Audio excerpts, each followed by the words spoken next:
জয় তার, জয় মাতার, জয় মাতার, জয় মাতার। নমস্কার, আপনারা শুনছেন কালীকথা। এখানে শুধুমাত্র গল্প নয়, গল্পের মাধ্যমে শিক্ষাও দেওয়া হয়।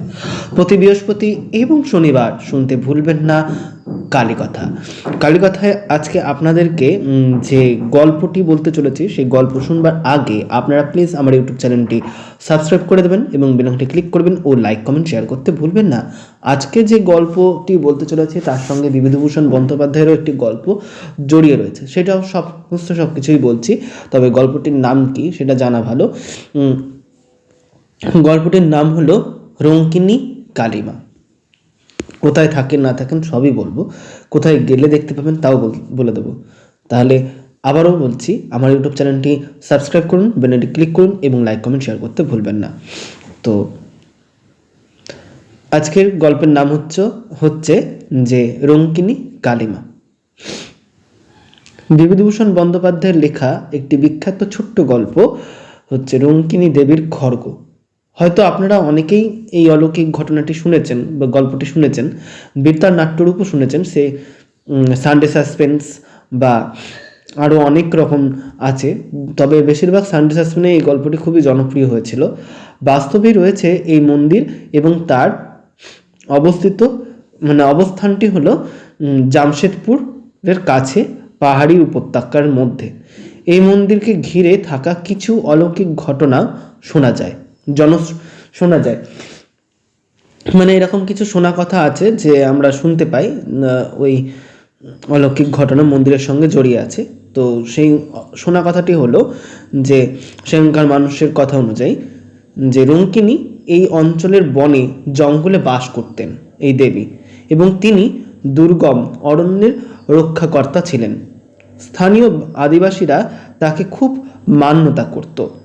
তবে তার মন্দির ও মূর্তি প্রতিষ্ঠা হয় অনেক পরে।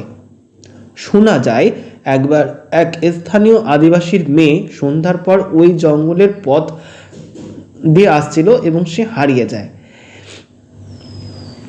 এক অপদেবতার খপ্পরে পড়ে দেবী রঙ্কিনী তখন আবির্ভূত হন এবং মেয়েটিকে রক্ষা করেন।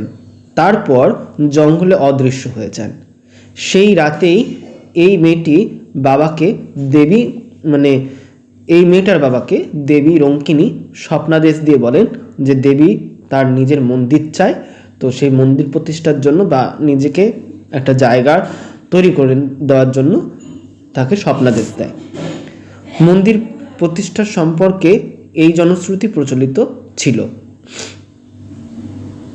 ঠিক কোন সময় মূল মন্দিরটি তৈরি হয়েছে তা জানা যায় না, তবে এই মন্দিরটি শোনা যায় যে স্বাধীনতার পর এই মন্দিরটি তৈরি করা হয়েছিল। ঘাটশিলায় বসবাস করার সময় সাহিত্যিক বিভূতিভূষণ বন্দ্যোপাধ্যায় এই মন্দির সম্পর্কে জানতে পারেন এবং দেবী রঙ্কিনী সম্পর্কে আগ্রহী হয়ে ওঠেন। প্রসঙ্গক্রমে বলে রাখা দরকার যে শিলায় দহের যে শ্রদ্ধেয় বিভূতিভূষণ বন্দ্যোপাধ্যায় বাসস্থান আজও, মানে সেখানে ঘাটশিলায় যেখানে ছিলেন বিভূতিভূষণ বন্দ্যোপাধ্যায়, সেই জায়গাটা এখন অবধি রয়েছে স্মৃতি হিসেবে। যাই হোক, আবার দেবী রঙ্কিনীর প্রসঙ্গে ফিরে আসি। তো শোনা যায় ওই মন্দির থেকে কেউ আজও অবধি খালি হাতে ফেরেনি, বা রঙ্কিনী সকলের মনস্কামনা পূরণ করে। পাহাড়ি দুর্গম রাস্তা দিয়ে পৌঁছাতে হয় দেবীর মন্দিরের কাছে। মন্দিরের গর্ভগৃহে কোনো মূর্তি নেই। একটি পাথরের ওপরে দেবীর রূপে পুজো করা হয়, মানে পাথরটাকে দেবীর রূপে পুজো করা হয়। মূল মন্দিরে দুই পাশে রয়েছে আরও দুটি মন্দির। ডান পাশে রয়েছে শিব মন্দির, বাম পাশে রয়েছে গণেশ মন্দির, এবং প্রায় রোজ অসংখ্য তীর্থযাত্রী আসেন এখানে পুজো দিতে এবং তাদের মনস্কামনা পূরণের জন্য। তো মা তাদের মনস্কামনা পূরণ করে থাকে। তো আমি ছবিতে দিয়েই দিয়েছি, দেখবেন যে একটা পাথরের ওপরেই মানে সোনার গয়না এবং সোনার চোখ মুখ দিয়ে মায়ের একটা আকৃতি তৈরি করা হয়েছে, সেটাকেই পুজো করা হয়। তো এই হলো মায়ের মূল বিগ্রহ।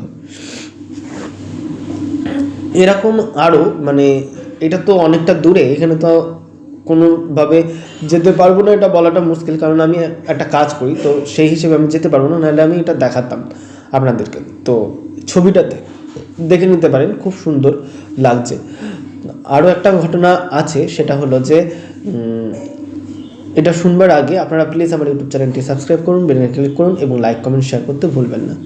এটা হলো মানে আমার এক ভাগ্নের কাছে শোনা এই গল্পটি। তো সে বলছিল তার বাড়ির একটি পুজো, মানে মনসা দেবীর পুজো, সে তাদের বাড়িতে পুজো টুজো সব কিছুই হতো। তো এই ছেলেটি তার মানে বন্ধু বান্ধবদের সাথে গঙ্গার ধারে আসে এবং পুজো দিতে আসে। পুজো দিতে গিয়ে সে মানে গঙ্গায় আর কি তলিয়ে যায়। তো তলিয়ে যাওয়ার পর তার মা বাবারা মানে খুঁজতে আসে, তো সেরকম একটা ঘটনা ঘটে সেখানে। তো যে ছেলেটি সাঁতার কাটতে জানতো না, তলিয়ে যায়। তো ছেলেটার কিছু বন্ধু সেই বাড়িতে গিয়ে জানায় যে এরকম অবস্থা, মানে আমার ভাগ্নেরই বন্ধু তারা, মানে চেনা পরিচিত এরকম। তো বলছে তার বন্ধুরা এরকম গিয়ে বলছে যে তোমার ছেলেকে এরকম খুঁজে পাওয়া যাচ্ছে না, তো ও কি সাঁতার কাটতে জানে না, এরকম তলিয়ে গেছে গঙ্গায়। তো ভাগীরথী গঙ্গা, গঙ্গাটির নাম আমাদের বহরমপুরেই পড়ে। তো তলিয়ে যায়, তলিয়ে যাওয়ার পর তাকে যখন খুঁজে পায় না, তখন তার মা বাবা সেই গঙ্গার ধারে আসে এবং ডুবুরি টুবুরি সমস্ত সব কিছুই দিয়ে খোঁজা হয়, তাও খুঁজে পায় না ছেলেকে। তো পরে মা মনসা আর কি তাকে স্বপ্নাদেশ দেয় যে তোর ছেলে আমার কাছেই আছে, তোর ছেলেকে আমি তোর কাছে আর পাঠাবো না, কারণ তোরা আমাকে ভুলে গেছিস, তোর ছেলেকে পেয়ে আমাকে ভুলে গেছিস। আমি তোদের কাছে সন্তানের মতন, তোরা আমাকে পূজা অর্চনা কর এবং তোর সন্তান আমার কাছে ভালো আছে, যখন ইচ্ছা হবে আমি তখন তোদের সন্তানকে ফেরত দিয়ে দেবো।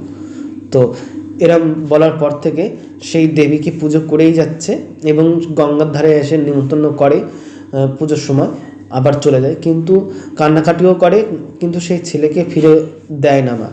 হয়তো কোনো ত্রুটি থাকে যে কারণে দেবী তার ছেলেকে এখন অবধি ফিরিয়ে দিচ্ছে না, কিংবা হয়তো ছেলে অন্য কোথাও ভেসে উঠেছে, সেখানে তার ছেলেটার অন্য কোনো পরিবার হয়েছে, সেইখান থেকে আসতে চাইছে না, তাদের বোধহয় ছেলেপিলে নেই, অনাথ, মানে তার বাবা মাদের কোনো ছেলেপিলে নেই, তো ছেলেটাকে মানুষ করছে, সেই কারণে মা তাদের প্রতি করুণা করে এখানে এই কুলের মা বাবাকে বলছে যে আছি, ঠিক জায়গাতেই আছে, তোদের চিন্তা ভাবনা করিস না, এরকম করে বলে দেয়। তো যাই হোক, আজকে এই দুটো গল্প শুনে কেমন লাগলো তা জানাতে ভুলবে না। জানাতে হলে আমার ইউটিউব চ্যানেলটি সাবস্ক্রাইব করো এবং বেল আইকনটি ক্লিক করো ও লাইক কমেন্ট শেয়ার করতে ভুলো না।